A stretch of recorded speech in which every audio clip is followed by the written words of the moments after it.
다음은 우리나라 대선 사항 좀 짚어보죠. 여야 녹취록을 놓고 공방이 대단합니다. 상대를 겨냥해서 굉장히 날선 얘기 그리고 또 날선 방어도 하고 있어요. 자, 먼저 두 가지 기사 준비되어 있는데요. 첫 번째 보겠습니다. 야당 녹취록 왜곡이다. 여당 윤석열 게이트다. 이거 증명된 거다. 뭐 이렇게 맞서는 거예요, 지금. 기승전 대장동 의혹 대결이다. 며칠 됐죠? TV토론에서 대장동 관련해서 이재명, 윤석열 후보 정면으로 치고받았어요. 그리고 그 이후에 정당 그리고 각 정당의 선대위, 선대본부 차원의 치열한 공방이 벌어지고 있는 거죠. 여기 보면 뭐 이런 얘기들이 나오고 있어요. 그 녹취록이 또 추가로 또 공개되고 있기도 하고요. 다음 기사 하나 더 보겠습니다. 자, 그러면요. 많은 시청자분들이 도대체 녹취록인데 뭘 갖고 이렇게들 공방을 벌이는가 굉장히 좀 뭔가 방향을 잡기가 어려우실 수 있는데 여기 이 기사가 좀 제목으로 두 가지를 명확하게 나누고 있어요. 먼저 이 시작이 된 거는 아랫부분이에요. 이 큰 제목의 아랫부분. 야당, 여당이 윤석열 죽어 이 부분만 발췌해서 악마의 편집을 했다. 이렇게 주장을 하는 거예요. 처음에 이른바 이 녹취록에 나오는 윤석열 죽어 이 대목이 논란이 됐었거든요. 근데 이게 좀 진척이 되면서 야당에서는 이거 발췌했군요. 일부러 그런 거죠. 이렇게 받아치고 있어요. 이게 첫 번째 이슈입니다. 그리고 두 번째 이슈는요.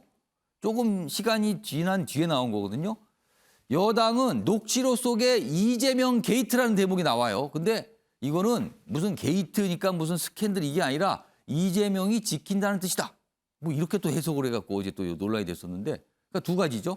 녹취록 속에 윤석열 죽어라는 대목이 나온 부분 그리고 이재명 게이트라고 말한 부분인데 이 두 가지로 나눠집니다. 지금요. 이걸 놓고 여야가 치열하게 지금 맞서고 있는 겁니다. 자, 그럼요. 첫 번째는요. 이른바 요 윤석열 뭐 영장 윤석열 죽어 요 대목이거든요. 이 대목과 관련된 여야의 공방 영상으로 준비했습니다. 보시죠. 윤석열 영장 들어오면 윤석열은 죽어라고 말하기 직전 문맥을 보면 김 씨는 양승태 대법원장님은 되게 좋은 분이야. 윤석열은 양승태 대법원장님 저거 회복하지 않는 한 윤석열은 법조에서 등이 언급되고 있습니다. 양승태 사법부 판사들에게 미운 털이 단단히 박혔기 때문에 영장이 법원으로 청구되면 판사들에 의하여 죽는다라는 것이 위 발언의 진짜 의미입니다. 판사들이 자기가 싫어하는 사람은 죄가 없어도 영장 칩니까? 제가 국문과 출신인데요. 어이가 없습니다. 윤석열 얘기를 하다가 갑자기 되게 좋으신 분이야 라고 말할 때 그게 양승태 대법원장을 지칭했다는 해석이 어떻게 가능한지 어이가 없습니다. 네, 적어도 이것은 양승태 대법원장도 좋은 사람이고 또 윤석열도 되게 좋으신 분이야 라고 말한 것으로 해석하는 것이 맞지요. 자, 이 이른바 이 윤석열 죽어 이 부분인데 여기 이 기사에 그 녹취록 사진이 좀 있어요. 요거 잠깐 좀 소개해드리죠. 여기 보면은 요 두 번째 페이지죠. 여기에 있어요. 중간쯤에 윤석열 영장 들어오면 윤석열은 죽어. 그러니까 이 부분을 가지고 이제 처음에 민주당 쪽에서 굉장히 압박을 했거든요. 이거 뭔가 있는 거다. 확실하다. 이렇게까지 얘기한 거 보니까 이거 뭔가 뒷배 아니냐 뭐 이렇게까지 주장을 했거든요. 그러다 시간이 흐른 뒤에 이제 국민의힘에서 아니 이거 이 녹취록 다 봐야죠. 그 앞부분에 보면 여기 뭐 대법원장 이름이 나오고 하는 거니까 이거는 윤석열 후보가 아니라 대법원장을 겨냥해서 한 말이다. 이렇게 이제 주장하면서 공방이 치열하게 벌어지고 있는 거죠. 최진영 단장께서 어떤 의견이십니까? 당 뭐 선대의 입장을 말씀하실 것 같은데 설명해 주시죠. 숨기는 자가 범인이다. 양쪽을 한번 봐주시죠. 더불어민주당이 공개했는 녹취록과 예. 국민의힘이 공개했는 녹취록에 어떤 차이가 있죠? 이게 각각이군요, 그렇게. 그렇죠. 예. 그중에 일부만 발췌해서 보이는 것인 반면에 예. 지금 국민의힘 같은 경우에는 있는 내용을 그대로 국민에게 투명하게 전부 다 공개를 하고 있습니다. 아까 말씀드린 것처럼 왜 악마의 편집이냐라고 하는 이유가 바로 그것 아니겠습니까? 우리가 어떤 얘기를 하고 했을 때 앞뒤 전후 맥락 다 떼버리고 키워드 하나만 딱 던지면서 거기에서 윤석열은 죽어 이렇게 했다고 하면 김만배 씨가 생각할 때에 윤석열이 뭘 도대체 얼마나 관계가 있고 둘이 어떤 관계가 있느냐 국민한테 의혹을 딱 제기할 수 있도록 그렇게 편집한 거 아니겠습니까? 그렇게 하니까 그래? 한번 그러면 전후 맥락 다 한번 까보자라고 했던 것이 지금 국민의힘 쪽 그 공개가 아니겠습니까? 예. 결국 뭐겠습니까? 앞에 내용을 보면은 김만배 씨가 양승태 전 대법원장이 참 좋은 사람이다라고 하면서 그분에 대해서 이제 그 수사를 하고 기소를 한 그런 부분과 관련해서 판사들이 기분이 굉장히 나빠하기 때문에 만에 하나 윤석열 검찰총장에 대해서 어떤 비리가 있어서 그 영장까지 청구한다고 하면은 한마디로 영장을 바로 발부할 것이다라는 판사들이 취지에서 가만히 있지 않을 것이다. 뭐 그렇죠. 이런 뜻입니까? 그런 취지인 것인데 그 전후 맥락은 다 빼버리고 굉장히 어떤 나쁜 일을 벌인 것처럼 해서 지금 어떤 그 윤석열 후보와 관련해서 죽는다라고 한 것은 예. 그게 바로 혹세무민이고 경우에 따라서는 이것이 후보 그 허위의 사실로서 비방의 목적으로서 낙선하기 위해서 어떤 그 표명을 했다고 하면은 공선법상의 후보자 비방죄가 성립될 가능성도 있다고 보는 것이 캠프의 입장인 것 같습니다. 자, 민주당의 이제 김종욱 특보께서 뭔가 좀 설명을 좀 해주셔야 될 것 같아요. 어제 우상호 의원도 이제 총괄본부장도 설명을 했어요. 이제 애가 국문과인데 뭐 해석을 그렇게 해석의 차이지 뭐 이런 설명인데 이거 어떻게 좀 말씀하시겠습니까? 일단 사실 확인은요. 투명하게 공개했다는 거는 제가 알기로는 어젠가 오늘 공개한 거예요. 뭐 계속 공개했다고 말씀하시는 건 말이 안 되는 거고요. 뭐 국민의힘 같은 경우 어젠가 오늘 확인해가지고 공개했다는 거 아니겠습니까? 계속 그리고 알고 싶다고 말씀하시면 더 문제가 많아요. 그러면 그분에 대해서도 그러면 본인들이 얘기했던 거 설명하셔야죠. 아, 그분 아니, 또 그분이 나오죠 또 거기에서. 제가 볼 때 지금까지 그분이라고 얘기한 동아일보에서 맨 처음에 나왔는데요. 그분에 대한 내용들은 아직 녹취록이 발견되지 않았어요. 근데 이 지금 확인했다는 전문에는 그분에 대한 내용이 없어요, 실제로는. 그리고 그분이 다른 분으로 얘기가 나오고 있어요. 예. 그분에 대해서 아무 말씀 안 하시잖아요. 그러면서 다 공개했다고 말씀하시는 부분이 문제가 있고요. 예. 제가 그래서 허위 사실도 마찬가지예요. 그럼 이 부분에서 예를 들면 국민의힘도 말씀하셔야죠. 본인들이 얘기한 그분이 허위 사실인지 아닌지에 대해서도 밝혀야 된다는 생각이 드는 거고 녹취록이 최근에 나와서 그러니까 서로 다 해석이 다릅니다. 예. 근데 하나 확인되는 건 있어요. 김만배 씨가 얘기했던 영장 들어오면 윤석열은 죽어란 단어가 있는데 예. 그 사이에 대화자 한 명이 뭐라 그러냐면요. 예. 원래 죄가 많은 사람이긴 해, 윤석열은. 그래서라는 단어가 있어요. 그러니까 예를 들면 이렇게 계속 발췌 해석하는 거예요. 그럼 이 단어는 뭐예요? 대화자가 얘기했다라고 하는 원래 죄가 많은 사람이긴 해, 윤석열은. 죄는 그래서 또 뭘 뜻하는가? 이 죄가 뭔지 거네요, 모르겠어요. 그러면은. 저는 죄가 뭔지 모르겠는데 이 죄가 많으니까 영장이 들어오면 윤석열은 죽어 이렇게 해석할 수도 있다라는 거예요. 해석은 다양할 수 있기 때문에 예. 제가 볼 때는 이렇게 몇 가지 서로 마찬가지인 거죠. 그래서 이제 그야말로 다 모든 전문이 공개됐으니 예. 그 부분과 관련해서 예를 들면 이제부터 정확하게 해석하면 되는 것이고요. 제가 볼 때는 좀 누군가가 김만배 씨를 진짜 만났으면 좋겠어요. 진짜 무슨 내용이야, 뜻으로 이게? 얘기한 건가? 그렇죠. 왜냐하면 지금 아무도 모르는 상황이지 근데 않습니까? 검찰은 그런 걸 알아보지 않을까요? 아니 검찰은 얘기할 수가 없겠죠. 지금 왜냐하면 수사적인 상황이기 때문에. 예. 그러니까 결론적으로는 제가 말씀드린 건 여전히 아직까지도 천화동인 1호는 내 것이라는 김만배 씨의 증언을 갖다가 뒤엎을 증거를 확보하지 못하기 때문에 문제가 발생하는 거라는 거죠. 저는 그래서 이 부분에 대해서는 전문이 다 나와봐야 이제부터 그걸 해석하는 서로의 입장이 중요하다고 생각을 합니다. 최지원 변호사가 좀 발언기 요청하신 제가 한 30여 초 드릴게요. 반론하세요. 그렇습니다. 전부 다 공개됐느냐? 아니죠. 정영학 회계사가 지금 2013년부터인가 그 녹음했다고 하는 녹취록이 굉장히 많습니다. 근데 그 부분에 대해서 이제 정치권이든 다 입수를 하기 위해서 굉장히 치열한 취재 경쟁을 하고 예. 있지만 검찰과 법원이 그것을 다 공개하고 있지 않습니다. 그리고 특히 지금 그럼에도 불구하고 지금 민주당 쪽에서 나오는 것은 예. 그중에 일부 지금 그 국민의힘 쪽에 불리한 듯한 내용들을 계속 밝히고 있다는 것을 좀 말씀드리고 싶습니다. 다 공개된 게 아니란 거죠. 자, 일단 이게 한 갈래예요. 그리고 아까 봤던 동아일보 기사 다시 좀 불러오겠습니다. 자, 그리고 또 다른 갈래가 이른바 이재명 게이트라고 나오는 녹취록에 나온다는 이 대목이에요. 또 이걸 놓고도 지금 뭐 해석도 다르고 주장도 다르거든요. 자, 그럼요. 이와 관련해서 며칠 전 TV 토론에서 이 얘기가 있었고요. 그리고 그 이후에 여야의 또 공방도 있었습니다. 영상으로 보시죠. 제가 듣기로는 그 녹취록 끝부분을 가면 이재명 게이트란 말을 김만배가 한다고 그러는데 이재명 게이트라고 있다고요. 그 녹취록 중에 내세요. 지금 허위 사실이면 됐습니다. 후보 사퇴하시겠습니까? 녹취록에 이재명 게이트라고 나온다면서요. 이재명 후보야말로 거짓말했더라고요. 어제 이재명 게이트 안 나온다고 거짓말하시던데 이재명 후보 빨리 사퇴해야 될 것 같아. 자기 스스로 그렇게 얘기를 했으니까. 제가 알기로는 저게 이재명 때문에 일이 안 된다라는 취지의 이야기로 저는 알고 있고요. 그 입구에서 지킨다라는 그런 의미의 게이트인 것 같고요. 근데 제가 전문을 보지 않았기 때문에 쉽게 평가하는 건 적절하지 않은 것 같습니다. 게이트에 대한 해석도 다르거든요. 입구에서 지킨다. 게이트를 그건 약간 어떻게 보면 직역을 한 것 같은 느낌도 드네요. 자, 최진영 단장과 김정욱 특보 역시 이제 각각 발언 드릴게요. 말씀하시죠. 그렇습니다. 사실 대장동 게이트와 관련해 가지고 예.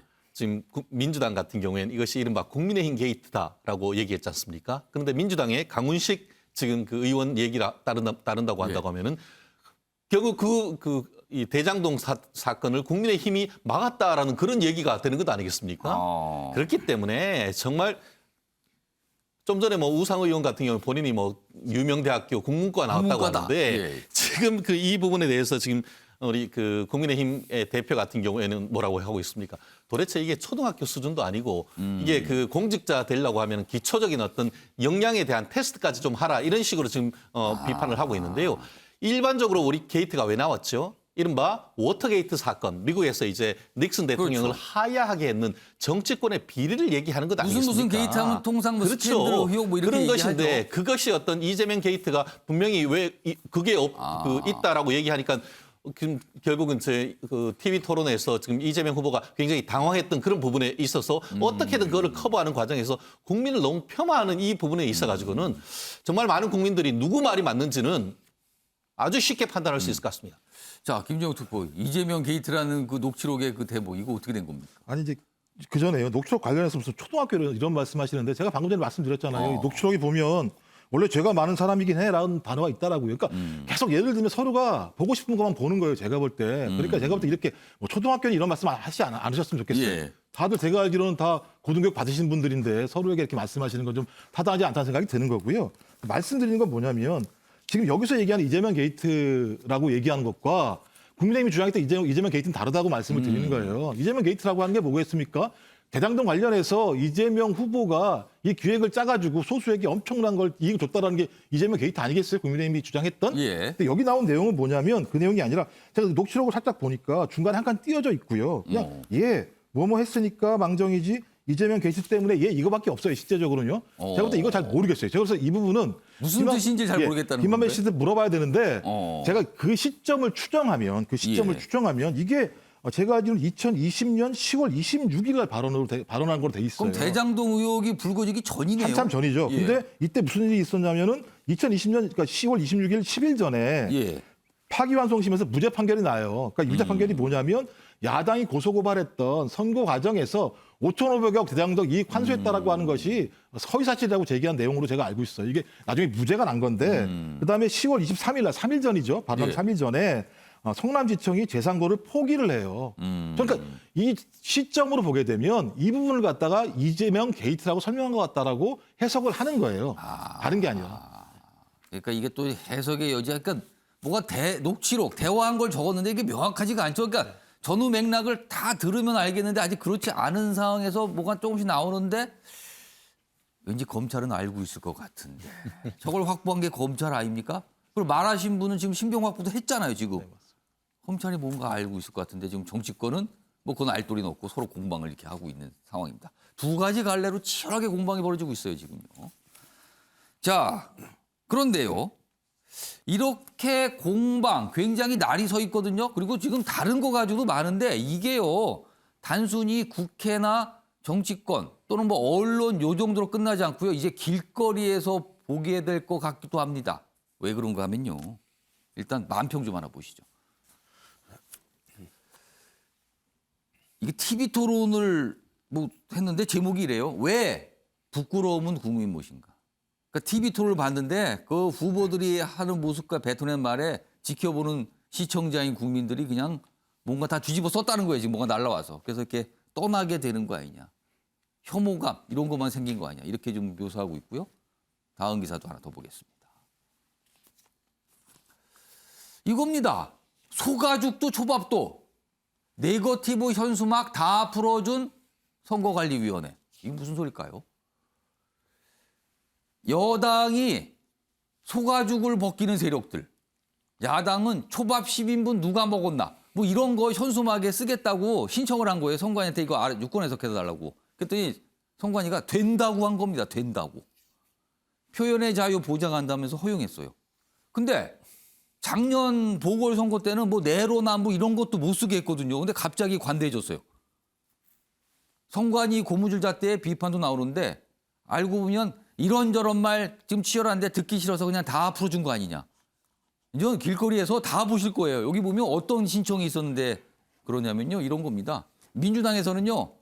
살아있는 소가죽을 벗기는 세력들. 청와대를 굿당으로. 무당도 모자라 신천지가 웬 말이냐. 이런 걸 써도 되냐고 물어봤다는 거예요. 근데 선관위가 된다 그랬답니다.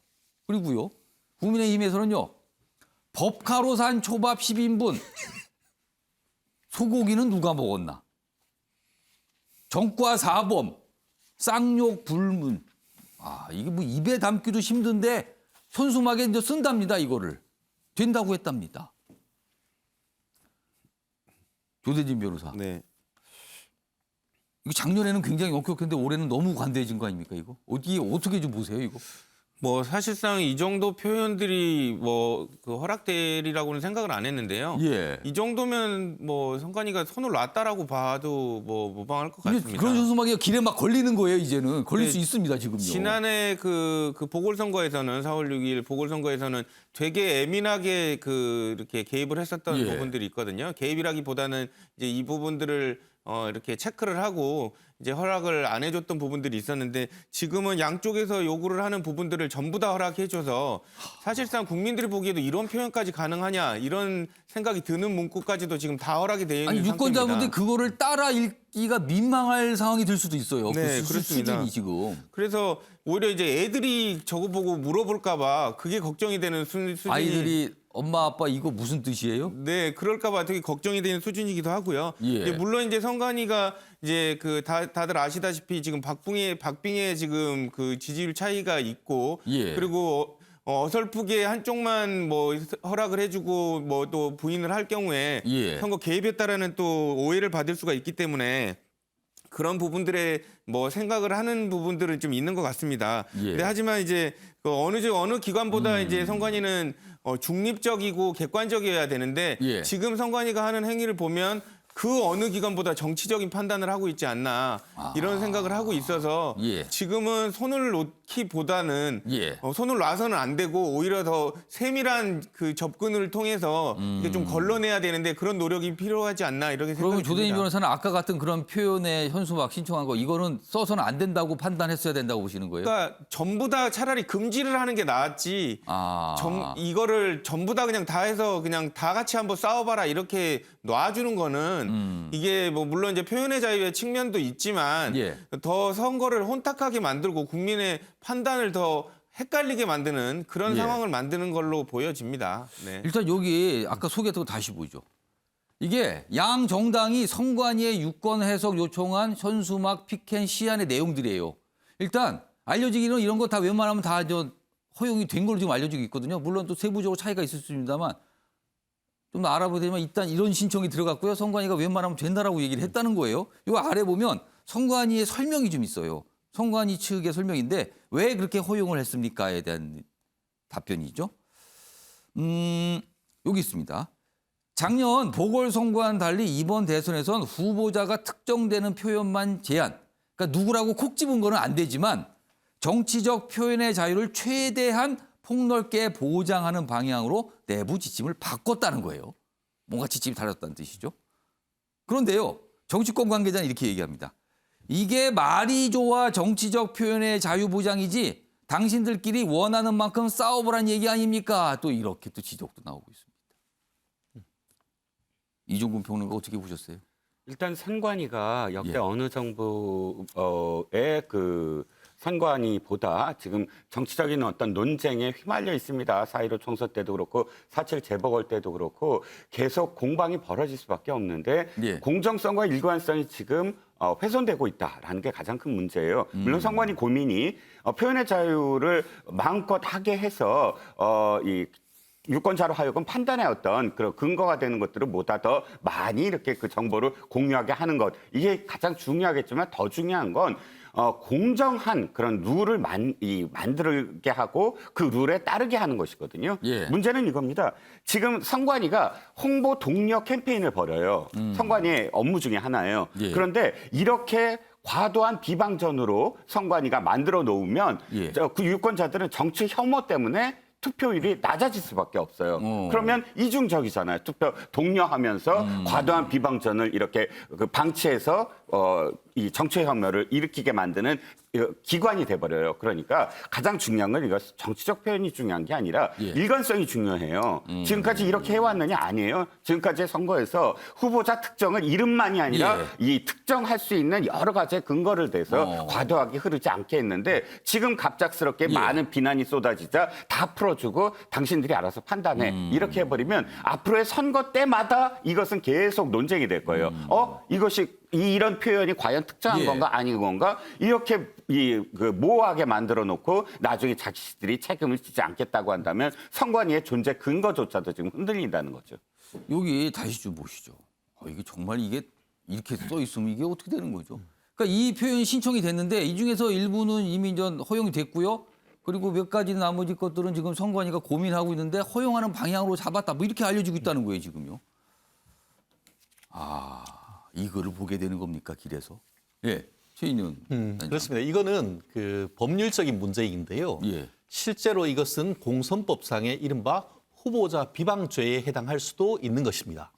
그런데 근데 선관위가 허용을 해주면 어떻게 되는 거예요, 이게? 그렇게 된 이유가 있습니다. 그래서 제가 그 말씀드리는 건데 2013년에 이와 같은 후보자 비방죄가 위헌이다라는 그 헌법 소원을 제기를 했었는데 헌법재판소가 9분 중에 5분은 위헌이다. 왜냐하면 정치적 표현의 자유를 제한하는 것이거든요. 그런데 위헌을 하려고 하면은 6명이 위헌이 돼야 되는데 1명이 모자라가지고 사실상 위헌이지만 합헌이다는 결정이 냈습니다. 그런데 결국 그 어떻게 보면은 그 헌법재판소에서 봤을 때 사실상 이와 같은 것이 위헌이다라고 보다 보니까 후보자 비방죄는 사실상 뇌사 상태에 빠졌던 것이죠. 그러다 이런 일이 벌어지지만 실제로 처벌되는 것이 현저히 줄어들었던 그런 부분이 있었었는데요. 결국 이 부분과 관련해서 선거관리위원회는 뭐냐. 지갑은 닫고 입은 열도록. 한마디로 금권 선거는 안 되지만 표현의 자유는 최대한 보장해준다는 그런 흐름이 있었었는데 문제는 지난번 총선에서 어떻게 보면 조혜주 그 상임위원을 비롯해서 중앙선거위원회가 공정했어야 되는데 특정한 한쪽 편으로 몰렸다는 그런 비판이 있었죠. 그런데 이번 대선의 전국에 와서는 그와 같은 것을 한쪽으로 보는 것이 아니고 양쪽 어떤 표현의 자유도 최대한 보장하려고 했다는 그 전환을 했다는 점에서는 나름대로 의미 있는 결정이라고 저는 봅니다. 오히려. 그러니까 지난 총선이나 지난 보궐선거를 말씀하신 거죠? 보궐선거 그리고 보궐선거죠. 예. 그럼 논란이 있겠는데요, 지금? 물론 뭐 여기 아까 소개해드린 것 중에서 일부는 결정이 됐고요. 아직 결정 안 된 상태인데 선관위가 또 이런 얘기 지적이 나가면 또 고민을 할 수밖에 없을 것 같기도 합니다. 이런 기사가 있습니다.